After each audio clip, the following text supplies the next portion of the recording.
Zeliha teyze.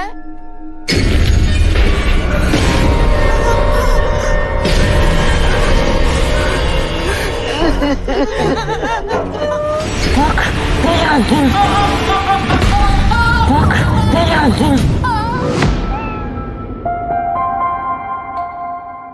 Ditulis dan disutradarai oleh Melody Tozum, film horor Turki satu ini berkisah tentang perjanjian dengan jin yang diwariskan oleh malaikat Harut wa Marut. Sebagai dukun, Zeliha menggunakan mantra yang diambil dari potongan ayat suci Al-Quran untuk mengikat perjanjian abadi dengan bangsa iblis.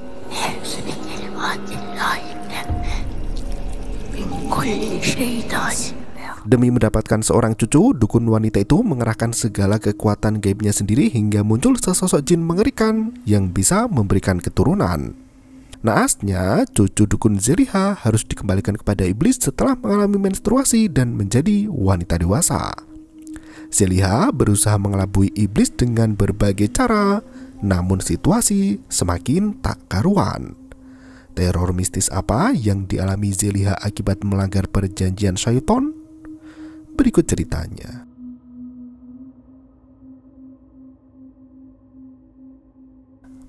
Simbol mata jahat tampak memenuhi tempat itu untuk melindungi pemilik jimat dari bahaya roh jahat. Orang Turki percaya bahwa jimat mata jahat yang mereka sebut sebagai nazar boncu itu bisa menyerap energi jahat yang ditandai dengan retaknya jimat. Saat jimat mata jahat itu rusak, maka menandakan ada serangan gaib yang berhasil ditangkis.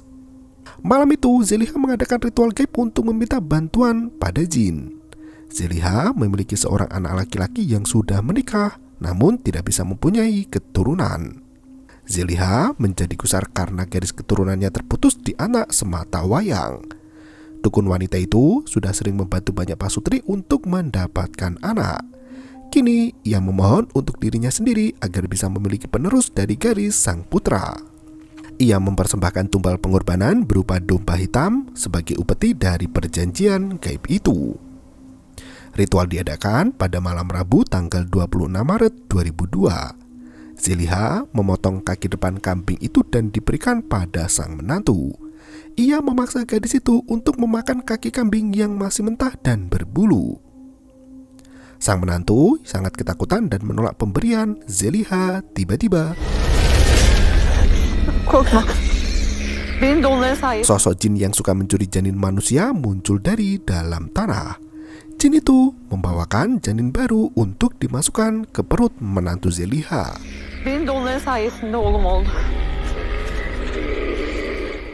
Wanita yang membantu proses ritual itu berusaha menenangkan sang menantu.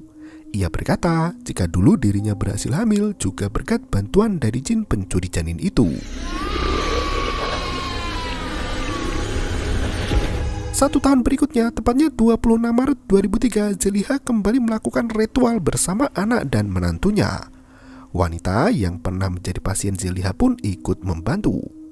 Mereka menggali kuburan domba hitam yang ditanam di dalam tanah. Menantu Zeliha berteriak histeris saat kontraksi terasa semakin menyakitkan.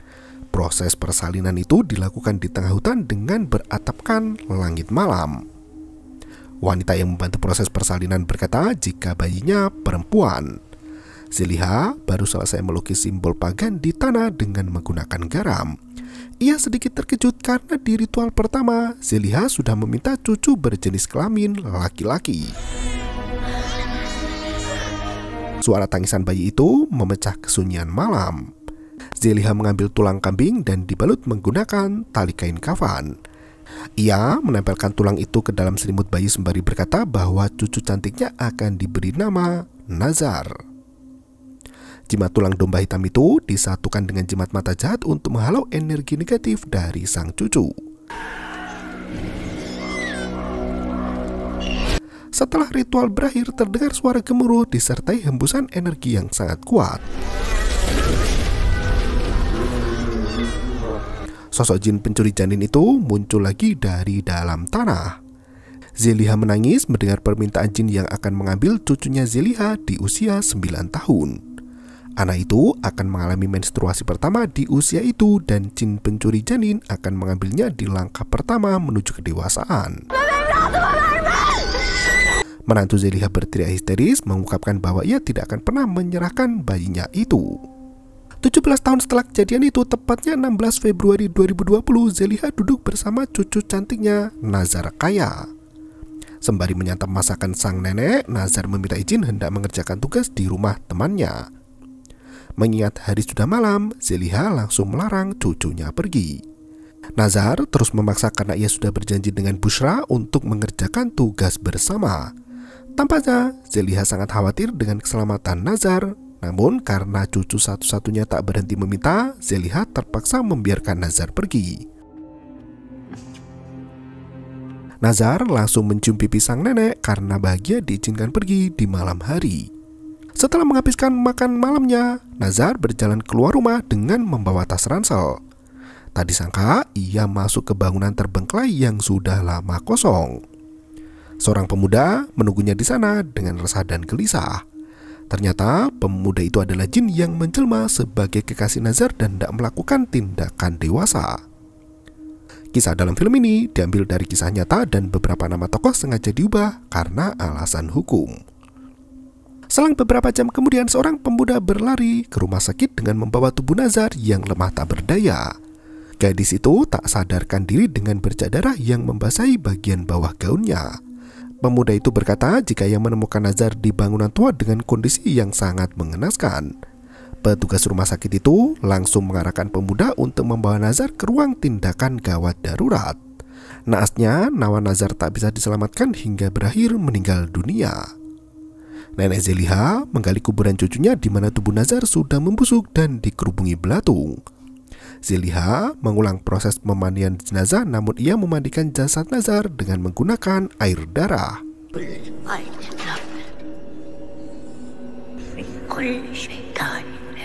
Ritual itu ia lakukan di ujung tebing di antah berantah di mana tak ada satu manusia pun melihatnya.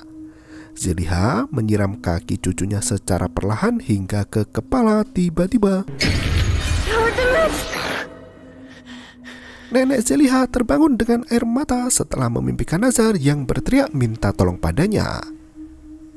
3 tahun setelah Nazar meninggal dunia, nenek Zeliha hidup sebatang kara. Di sisa usia, nenek Zeliha menyewakan kamar di rumahnya untuk dijadikan kos-kosan. Pagi itu, tanggal 12 November 2023, nenek Zeliha membuat sarapan untuk 2 anak kosnya yang cantik-cantik. Mereka bernama Dilara Onder dan juga Gulay Tezkan. 2 gadis itu sedang mengenyam pendidikan tinggi di universitas yang berbeda. Untuk menunjang kebutuhan pribadinya, Gulay bekerja paruh waktu di sebuah rumah makan. Sementara Dilara mengandalkan sang kekasih yang memang terkenal kaya raya. Gulay menceritakan kebaikan sang pemilik rumah makan bernama Pak Serkan. Pria itu selalu peduli dan menaruh perhatian lebih pada Gulay. Saat nenek Zeliha duduk dan bergabung dengan mereka, Gulay langsung merubah topik pembicaraannya. Ia mengeluhkan kondisi tempat kerjanya yang kurang pegawai hingga Gulay harus bekerja ekstra di bagian pelayanan. Gulay merasa sangat lelah dengan beban kerja yang kian meningkat. Dilara tiba-tiba berkata jika dirinya tidak akan betah bekerja di rumah makan seperti Gulay. Merasa tersinggung dengan perkataan itu, Gulay memperingatkan Dilara agar tidak terlalu percaya dengan pria kaya raya. Dilara membanggakan sang pacar dan berkata jika sebentar lagi mereka akan menikah, tepatnya setelah ia lulus kuliah. Gulay yang kesal merasa bersyukur karena sebentar lagi ia bisa lepas dari gangguan si centil Dilara. Gadis kemayu itu langsung melenggang pergi tanpa membereskan piring kotornya. Lagi-lagi Gulay yang harus membersihkan kekacauan Dilara. Setelah mereka berdua berangkat kuliah siang itu, di rumah nenek Zeliha kedatangan tamu tak diundang. Seorang gadis berjaket merah masuk ke dalam gerbang setelah melihat tulisan ada kamar kosong disewakan di rumah itu.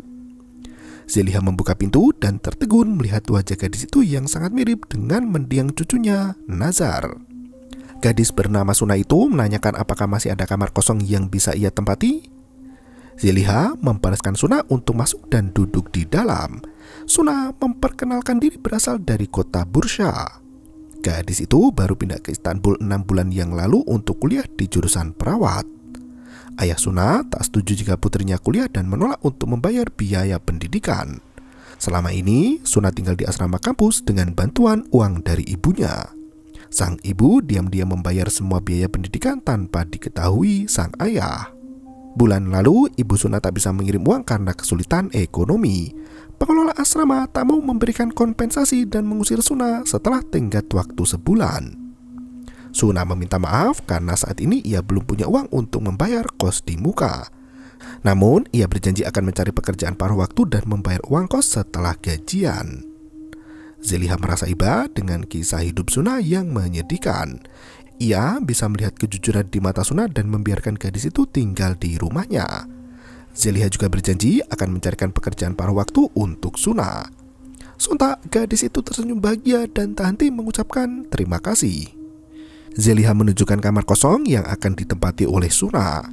Ia mengajak Suna untuk mencari pekerjaan paruh waktu di sekitar rumah. Sembari menunggu Zeliha ganti pakaian, Suna melihat-lihat isi di dalam kamarnya. Ia terkejut melihat lukisan wanita yang sudah usang tapi masih dipajang di kamar itu. Di tempat lain, Gulai baru tiba di kedai tempat bekerja.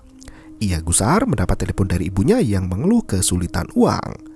Karena ia sudah harus bekerja, Gulai meminta sang ibu untuk menelpon nanti malam. Tak berselang lama, Zeliha dan Suna datang ke kedai itu untuk meminta pekerjaan. Ahmed, salah satu karyawan, langsung menyapa kedatangan nenek Zeliha. Wanita itu memperkenalkan Suna pada Ahmed dan mengutarakan niatnya untuk mencari pekerjaan paruh waktu.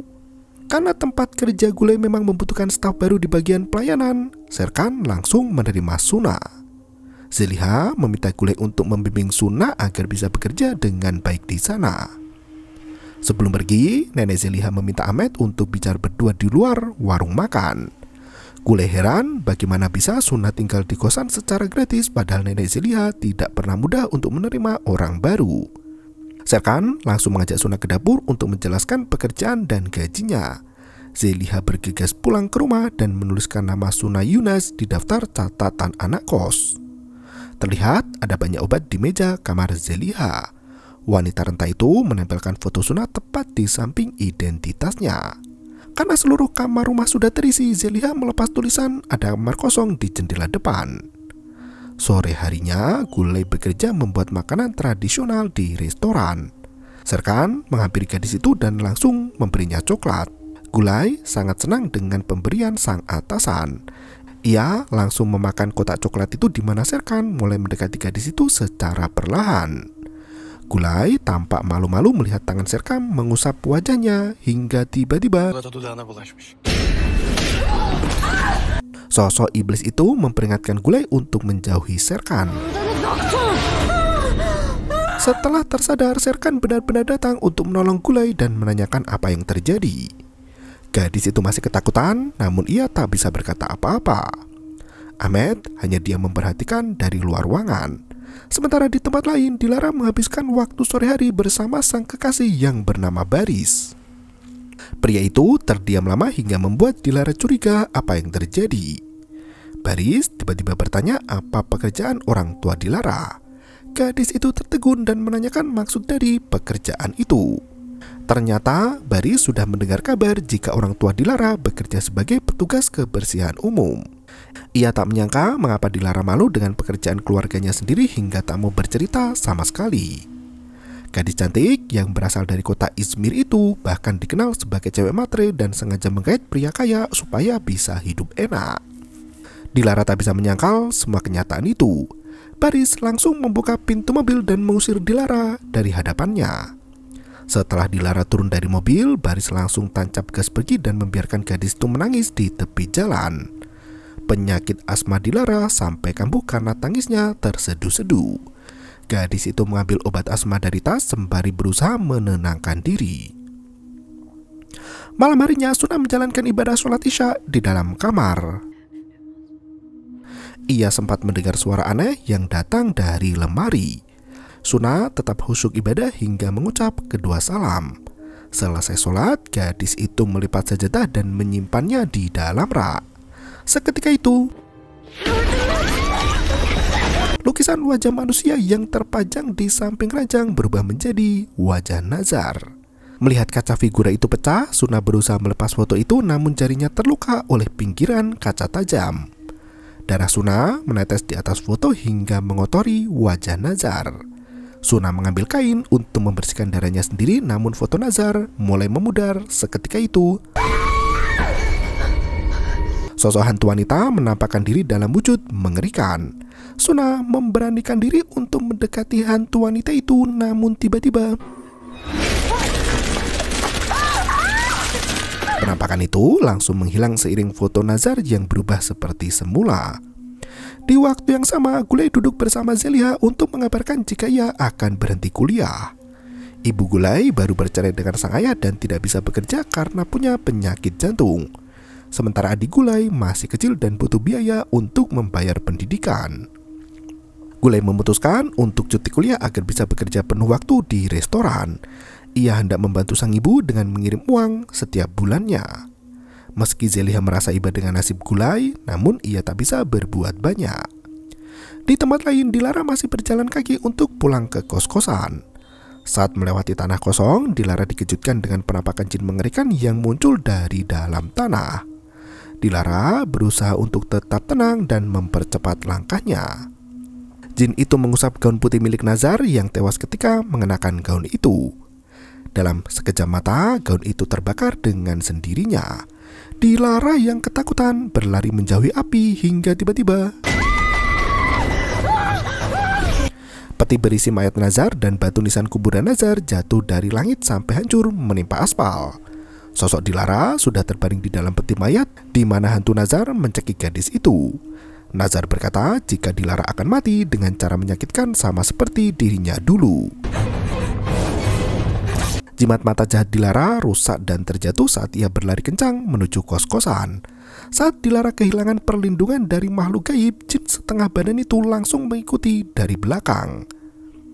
Gulai terbaring di ranjangnya untuk segera tidur karena malam sudah sangat larut. Baru sebentar memejamkan mata, tiba-tiba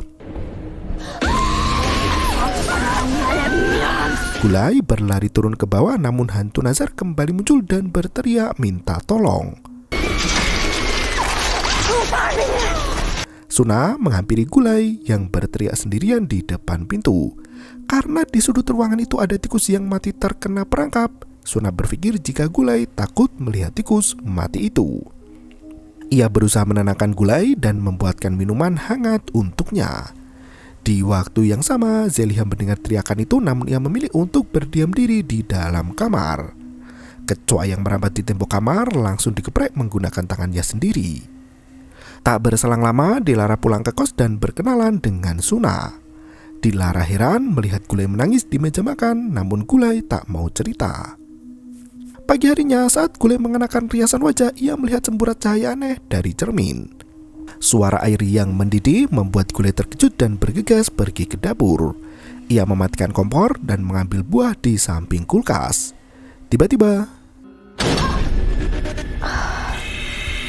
Gulai terkejut melihat organ dalam manusia yang tersimpan di kulkas Zeliha dengan jantung yang masih berdetak. Suara teriakan wanita terdengar dari kamar Suna yang membuat Gulai berjalan menghampirinya. Ia bisa melihat Suna yang masih tertidur lelap. Gulai ketakutan melihat hantu Nazar dan hantu Dilara yang sibuk menyantap organ manusia mentah. Suna terbangun dari tidur panjangnya dan bertanya apa yang terjadi. Suna justru tertawa melihat dua penampakan itu dan membuat Gulai semakin frustasi. Di puncak ketakutannya, Gulai tersadar dari fantasi liar di otaknya sendiri. Gadis itu masih duduk di depan cermin untuk bersiap kerja. Meski hanya lamunan, Gulai kebingungan melihat keningnya membekas merah setelah terbentur pintu kulkas yang terbuka sendiri. Setelah Gulai berangkat bekerja, Zeliha sibuk memberi makan angsa dengan jagung kering. Ahmed datang untuk memberikan pesanan Zeliha kemarin, yaitu perangkap tikus dan juga pestisida untuk mengusir hama kecoa. Saat Ahmed hendak mengembalikan uang sisa belanja, Zeliha justru memberikan uangnya pada Ahmed. Zeliha turut bertanya apa kebutuhan Ahmed sudah tercukupi. Pemuda itu sangat berterima kasih pada Zeliha yang selama ini sudah banyak membantu, khususnya dalam hal ekonomi. Sementara itu, Dilara baru saja bangun dan pergi ke dapur untuk mengambil minum. Gadis itu lebih sering melamun hingga air yang dituang tumpah ke lantai. Ia terngiang dengan kalimat jahat yang diucapkan Baris kepadanya. Lampu dan kipas yang menyala sendiri sampai membuat Dilara terkejut dan menjatuhkan gelas kaca. Ia mengambil pecahan kaca itu di mana Zeliha berjalan masuk ke dalam rumah. Zeliha meminta Dilara untuk hati-hati dan pergi mengambil sapu. Seketika itu, Dilara mengikuti kemana Zeliha pergi dan menemukan ruangan aneh di kamar lantai 2. Ruangan itu dipenuhi dengan tirai plastik yang dingin dan gelap.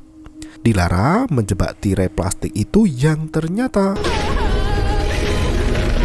Dilara menyaksikan jasad Nazar yang membusuk dan penuh luka sedang menjalani operasi pembedahan untuk diambil organ dalamnya. Dokter wanita menghantui Dilara dan menusuk paru-paru Nazar secara bertubi-tubi. Zeliha ikut menyiksa cucunya sendiri bersama dengan jin pencuri janin. Zeliha mengguncangkan tubuh Dilara yang ternyata Dilara bermimpi buruk hingga asmanya kambuh lagi. Zeliha membangunkan gadis itu dan langsung memberinya obat. Siang harinya, Gulai dan Suna bekerja di restoran. Gulai mengolah kepala kambing dan mencongkel matanya. Karena Gulai memiliki perasaan dengan Serkan, Gulai mengancam hendak mencongkel mata Suna jika berani mendekati pria itu.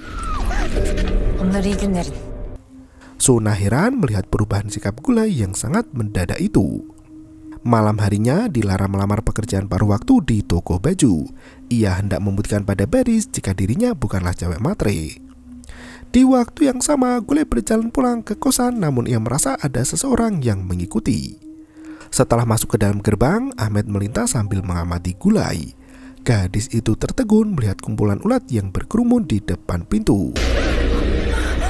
Gulai bergegas masuk ke dalam rumah dan mengintip jantung anak itu dari jendela lantai 2. Tiba-tiba tangan seorang mencekrem kepala Gulai hingga ia melihat dirinya sendiri berdiri di luar rumah. Saat berbalik, jasad Nazar teronggok di atas lantai dan Gulai tersadar masih berada di depan pintu. Suna memanggil gadis itu untuk segera masuk ke dalam rumah. Ternyata Gulai sedang berhalusinasi hingga ia tak bisa membedakan mana dunia asli dan imajinasi. Bahkan ulat yang dilihat Gulai ternyata hanya seekor kecoa. Zeliha turut mengintip dari jendela kamarnya di mana Gulai masih terlihat bingung dengan fantasinya sendiri. Dilara membaca artikel tentang mata jahat di internet. Ternyata mata jahat bukan hanya disebabkan oleh manusia, namun jin juga bisa menyebabkan mata jahat yang mencelakai manusia. Beberapa ulama berkata mata jahat yang disebabkan oleh jin melaju lebih cepat dari anak panah. Dilara sampai mimisan karena ketakutan membaca artikel itu. Sementara Suna beribadah sholat isya dengan khusyuk hingga seekor lalat mengganggu konsentrasinya. Suna mendengar suara nenek Zeliha dan bergegas pergi ke kamar wanita itu. Suna mendengar suara tangisan memilukan di mana Zeliha sibuk meratapi jasad seorang wanita. Suna mendekati Zeliha, namun ternyata nenek Zeliha memberikan bola mata cucunya dan memaksa Suna untuk menerimanya. Suna yang ketakutan berlari keluar kamar hingga terjatuh di depan tangga. Ia memeriksa Zeliha lagi di kamar yang ternyata sedang tidur pulas.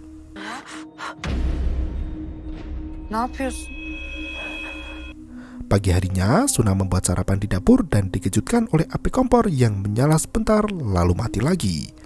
Ia membuka rak di bawah kompor yang berisi perangkap tikus dan pestisida. Saat hendak makan, Suna mendapat telepon dari ibunya. Ia masuk ke kamar dan mendengar dentuman dari dalam peti kayu. Suna bergegas membuka peti kayu yang ternyata hantu Nazar memaksa Suna untuk mengungkap pembunuh yang telah merenggut nyawanya di masa lalu. Suna terbangun dari mimpi buruk itu tanpa menyadari arwah Nazar masih berdiri di ujung kamarnya. Suna membuka kotak kayu itu dan menemukan potongan berita di koran tentang kematian Nazar. Suna menghampiri Zeliha yang sibuk menyemprot pestisida untuk membunuh kecoa di kamarnya. Suna menunjukkan artikel berita itu dan meminta penjelasan dari Zeliha. Wanita itu langsung menangis terseduh-seduh hingga membuat Suna memeluknya. Gadis yang telah mati 17 tahun lalu itu terus menghantui Suna dan hadir di mimpinya. Tak mendapat jawaban dari Zeliha, Suna menanyakan artikel berita itu pada Pak Sherkan. Gulai turut mendengar percakapan mereka berdua yang ternyata Sherkan mengenal cucu Zeliha. Sherkan berkata jika Nazar ditemukan oleh seorang pemuda setelah menjadi korban kekerasan. Suna terkejut begitu mengetahui gadis yang menghantuinya adalah cucu dari Zeliha. Ia langsung pergi ke makam Nazar untuk mendoakan arwahnya.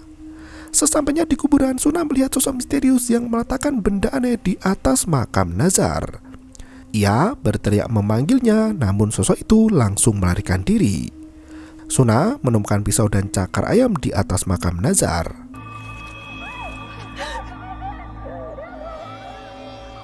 Suara rintihan Nazar membuat Suna menangis. Ia membacakan doa agar arwah Nazar bisa mati dengan tenang. Sore itu Dilara sudah bekerja di toko baju untuk melayani setiap pelanggan yang datang. Dilara langsung mendapat pacar baru dan mencium lelaki itu di hari pertamanya berkencan. Dilara mengetuk pintu depan karena lupa membawa kunci rumah. Zeliha membukakan pintu dan berkata ada hal buruk yang baru saja terjadi. Dilara panik mendengar hal itu.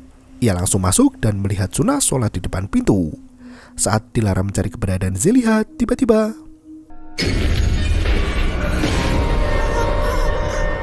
ruang tamu yang semula kosong kini sudah diduduki oleh 3 jin wanita bergamis putih. Mereka sibuk membaca tahlil dan mendoakan mayat Dilara yang terbaring di dalam peti mati. 3 wanita itu mendekati Dilara dan Dilara melihat jasadnya sendiri bertengger di langit-langit rumah dan berbicara jika dirinya akan mati dengan cara seperti itu. Dilara yang ketakutan sampai jatuh pingsan dan kejang-kejang. Saat tersadar, penyakit asma Dilara langsung kambuh sementara ruangan itu kembali seperti semula. Suna menemukan gadis itu tak berdaya dan membantu memberikan obat asma. Di waktu yang sama, Gulai baru pulang kerja dan diantarkan jalan kaki oleh Sherkan. Hubungan mereka tampak semakin dekat dan kian mesra. Di belakang mereka berdua, Ahmed tampak mengikuti. Sesampainya di rumah, Gulai heran melihat Zeliha melamun sendirian. Zeliha tiba-tiba menghilang dan sudah berpindah ke dalam kamar. Gulai menyapa dengan lembut dan mengarahkan Zeliha untuk segera tidur. Di malam yang kian larut, Gulai terkejut mendengar teriakan Zeliha yang minta tolong. Ia berlari keluar rumah dan mendengar suara itu dari gundukan tanah. Gulai semakin panik saat melihat gundukan tanah itu bercampur dengan organ manusia. Ia memasukkan tangan ke dalam gundukan itu untuk menyelamatkan Zeliha, namun ternyata Gulai terkesiap melihat jantung manusia yang masih berdetak itu. Gulai terbangun dengan peluh keringat setelah memimpikan sosok pria yang telah membunuh Nazar. Di tempat lain, Dilara menemui Suna untuk meminta bantuan. Ia merasa terkena sihir mata jahat yang dikirim oleh jin. Suna meminta Dilara untuk bersuci dan mengambil air wudhu. Karena merasa dirinya kotor, Dilara langsung mandi junub. Setelah membaca niat toharoh, Dilara mengambil air untuk berkumur. Tak disangka darah segar mengalir dari mulutnya. Dilara bergegas menemui Suna kembali untuk mencari solusi dari teror mistis yang selama ini menghantui. Suna tahu karakter Dilara yang selalu menginginkan kemewahan. Ia menasihati Dilara agar lebih mensyukuri hidup. Allah sudah memberi banyak nikmat pada Dilara yang bisa bernafas tanpa alat dan jantung yang masih berdetak tanpa usaha apapun. Manusia sering tidak menyadari nikmat itu hingga mereka kehilangan kesehatannya. Manusia lebih banyak menerima daripada memberi, padahal kekayaan yang sesungguhnya adalah rasa syukur itu sendiri. Allah selalu memberikan nafas dan detak jantung tanpa diminta oleh hambanya. Namun, manusia akan mencari sang pemberi jantung dan nafas itu setelah mereka kehilangan kemampuan untuk bernafas. Saat tertimpa masalah, Dilara baru datang untuk mendekati Allah. Padahal Allah selalu ada bahkan di saat manusia menjauhinya.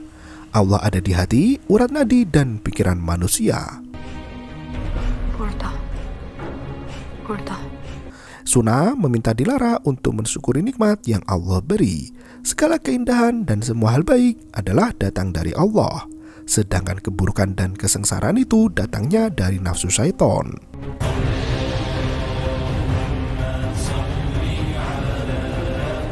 Suna memberikan buku terjemahan Al-Quran dan jilbab pada Dilara. Ia meminta gadis itu untuk membuka Al-Quran di halaman mana saja dan membacakan artinya. Ia yakin Al-Quran itu akan memberikan petunjuk dan membimbing Dilara menuju ke jalan kebenaran. Karena Al-Quran adalah makanan yang baik untuk jiwa-jiwa yang sepi. Dilara membuka Al-Quran terjemahan itu saat Suna menjalankan sholat sunnah. Ia membaca surat Yunus ayat ke-12 yang memperingatkan manusia tentang kekufuran dan melampaui batas. Orang-orang itu adalah mereka yang ketika tertimpa musibah langsung mendekat pada Allah, namun ketika musibah itu dihilangkan, mereka mengulang kembali maksiat yang lalu. Allah memberi musibah dan memberikan nikmat untuk menguji manusia yang tidak mengkufurinya. Saat hati Dilara mulai terketuk, darah kembali mengalir dari hidungnya hingga menetes di atas kertas. Melihat Dilara jatuh pingsan, Suna langsung membawa gadis itu ke rumah sakit terdekat. Setelah menjalani perawatan dan pemeriksaan medis, dokter memberi diagnosa tak terduga di mana Dilara terkena penyakit kanker paru-paru stadium 4. Dilara langsung menangis, menyadari sisa hidupnya tinggal sebentar lagi. Suna mengantar Dilara pulang ke rumah dan langsung pergi kuliah. Dilara masuk ke dalam kamar untuk menelpon seseorang. Sore harinya, Gulai buru-buru pergi dari restoran setelah mengurus izin cuti di kampusnya. Ia meminta maaf pada Serkan karena datang sangat terlambat. Serkan menunjukkan reaksi penuh cinta dan meminta Gulai untuk bersantai di sana. Malam harinya, Suna yang baru pulang kuliah melihat Dilara duduk menyendiri di tepi danau. Dilara curhat tentang masalah keluarganya dan juga perihal percintaan yang selalu kandas di tengah jalan. Sementara itu, restoran Serkan sudah tutup dan Ahmed pamit pulang. Serkan sengaja meminta Gulai untuk bertahan di restoran bersamanya. Ia kembali mendekati gadis itu dan mulai mencemburuinya. Gulai yang tak siap langsung menolak dan menampar Serkan. Saat mendapat tamparan itu, Serkan langsung murka dan berubah menjadi sosok yang sangat kasar. Gulai berteriak minta tolong, namun tak ada satu orang pun yang mendengarnya. Di waktu yang sama, Dilara dan Suna berjalan pulang ke kosan dan mampir ke restoran Serkan. Mereka mendengar suara teriakan dari dalam, namun pintu restoran terkunci rapat. Gulai berusaha membela diri dan memukul kepala Serkan menggunakan panci penggorengan sampai pingsan. Gulai keluar dari restoran dengan menangis terseduh-seduh. Ia sampai takut jika Serkan mati karena pukulan itu. Sebagai perawat, Suna memeriksa kondisi Serkan di dapur. Ia merasakan denyut nadi di leher pria itu dan berteriak jika Serkan masih hidup. Tiba-tiba, ternyata Suna hanya membayangkan dirinya dicekik oleh Serkan. Ia bergegas pergi dan membawa Gulai pulang ke kosan. Dalam perjalanan, mereka bertemu dengan Ahmed yang nongkrong sendirian sambil sebat. Ahmed panik melihat Gulai menangis terseduh-seduh. Gulai menceritakan kejadian saat Serkan memperkosa dirinya. Ahmed yang langsung emosi pergi ke restoran dan memukul atasannya sendiri. Tak disangka ternyata Serkan berhasil kabur dan berlari menuju ke gedung tua. Serkan mendengar suara Nazar yang sudah menunggunya di gedung itu. Gulai baru sampai di rumah bersama dengan Dilara dan Suna. Nenek Zeliha menyajikan berbagai makanan dan mempersilahkan mereka untuk segera makan. Mereka hanya diam hingga Suna berkata jika ia sudah menemukan siapa pelaku yang membunuh Nazar.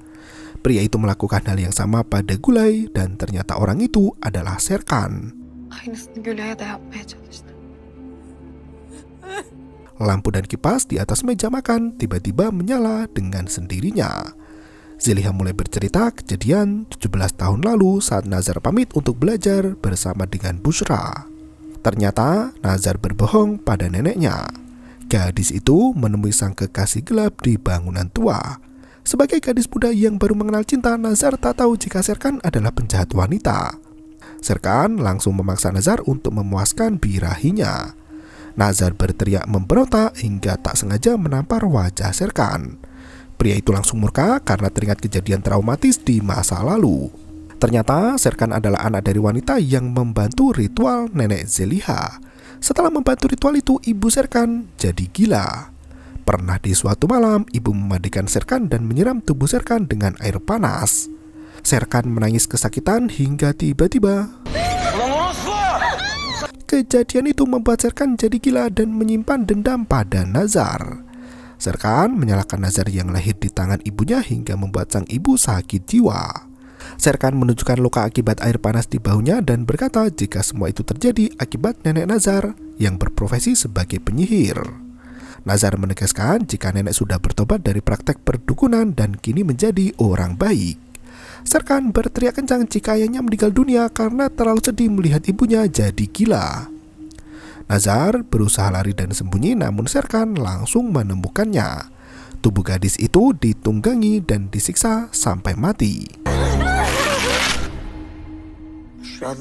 Zeliha panik karena cucunya tak kunjung pulang.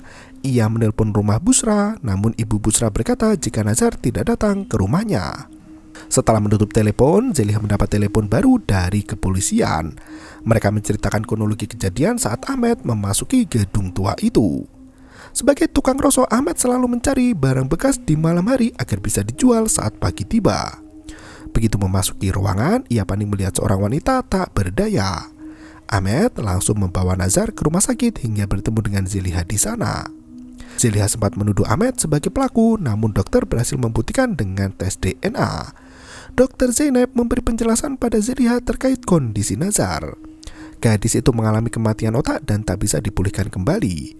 Dokter Zainab menyarankan agar organ tubuh Nazar didonorkan pada pasien lain yang membutuhkan. Selain menyelamatkan nyawa orang lain, Nazar akan tetap hidup dalam tubuh orang lain. Zeliha tak punya pilihan lain dan langsung menyetujui hal tersebut. Tak disangka, di balik sikap pasrahnya, Zeliha sudah merencanakan hal gila yang disusun dengan teliti. Ia mendonorkan jantung Nazar untuk Gulai, kornea mata untuk Suna, dan paru-paru untuk Dilara. Zeliha sengaja memanfaatkan 3 gadis itu untuk menuntaskan dendam atas kematian Nazar. Setelah organ ditransplantasi, Zeliha segera mendapat identitas pasien yang mendapatkan donor. Ia menggunakan foto mereka bertiga untuk menjalankan ritual iblis. Semua media sihir itu disatukan ke dalam darah yang mendidih.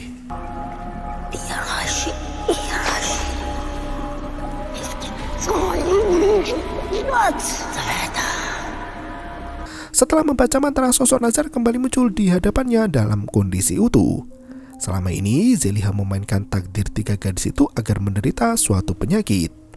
Semua teror yang mereka alami adalah akibat dari media sihir yang dilukis di tembok kamar dan ditutupi lukisan. Zeliha juga menyelipkan jimat di tempat tersembunyi. Ia sengaja membuat Gulai mengalami nasib yang sama seperti Nazar dan menguak pelaku pembunuhan itu. Sebenarnya hanya itu yang ingin dilakukan Zeliha. Namun ada kejahatan lain yang dilakukan Dilara. Gadis itu adalah orang yang menerima transplantasi paru-paru di tubuh Nazar. Dilara bekerja sama dengan dokter Zainab untuk memalsukan diagnosa. Ternyata Nazar tidak mengalami kematian otak. Saat itu Nazar masih bisa sembuh setelah mengalami koma beberapa hari. Namun dokter Zainab menemukan paru-paru yang cocok untuk menyembuhkan penyakit kanker Dilara. Organ tubuh Nazar sangat sempurna dan sehat. Zainab membuat kesepakatan dengan Dilara dengan syarat Dilara harus meninggalkan Selçuk, adik Zainab yang diporoti hartanya. Dilara pun setuju dan merancang rencana jahat untuk mendapatkan paru-paru Nazar. Zeliha mengetahui kebohongan itu tepat saat dokter Zainab menemuinya di kamar rawat cucu tercinta. Saat Dilara menelpon dokter Zainab, Zeliha mendengar semua percakapan itu dan baru mengetahui jika ternyata Dilara juga terlibat. Setelah perbincangan di telepon, Zeliha langsung mengirim santet kepada dokter Zainab. Wanita itu tiba-tiba terkena serangan jantung dan jatuh pingsan di kantornya.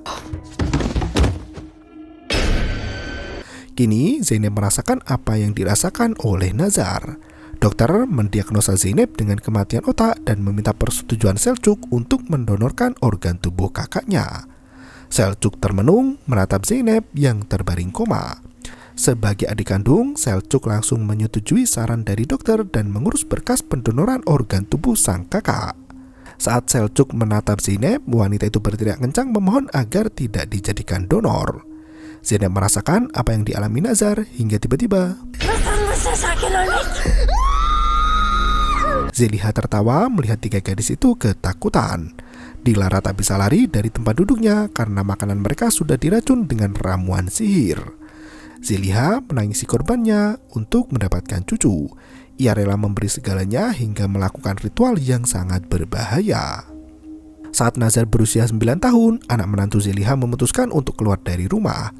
Zeliha sudah memberi peringatan jika jin pencuri janin akan tetap mengambil nazar. Bangsa jin itu sengaja memberikan anak perempuan agar bisa dijadikan budak sebelum kehilangan kesuciannya. Nah, putra Zeliha tidak mendengarkan peringatan dari ibunya. Mereka nekat tetap pergi hingga kecelakaan maut menewaskan kedua orang tua Nazar.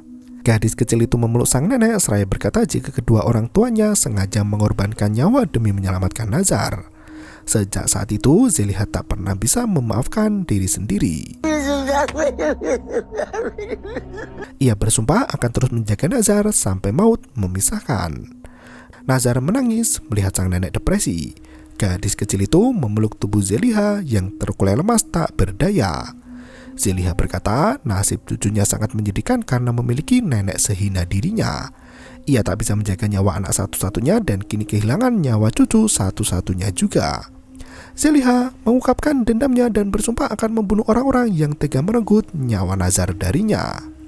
Dilara langsung memuntahkan banyak darah hingga mereka bertiga jatuh pingsan. Saat tersadar, mereka sudah berada di satu ruangan gelap dengan tubuh dibalut kain kafan dan diikat rantai besi. Ketika gadis itu hendak dikorbankan untuk menebus perjanjian iblis yang telah lalu. Zeliha membaca mantra sihir sembari menenggak racun pestisida. Ia berniat merubah wujudnya sendiri dan menjelma sebagai iblis. Cairan pestisida itu membuat Zeliha memuntahkan darah yang langsung digunakan sebagai media sihir.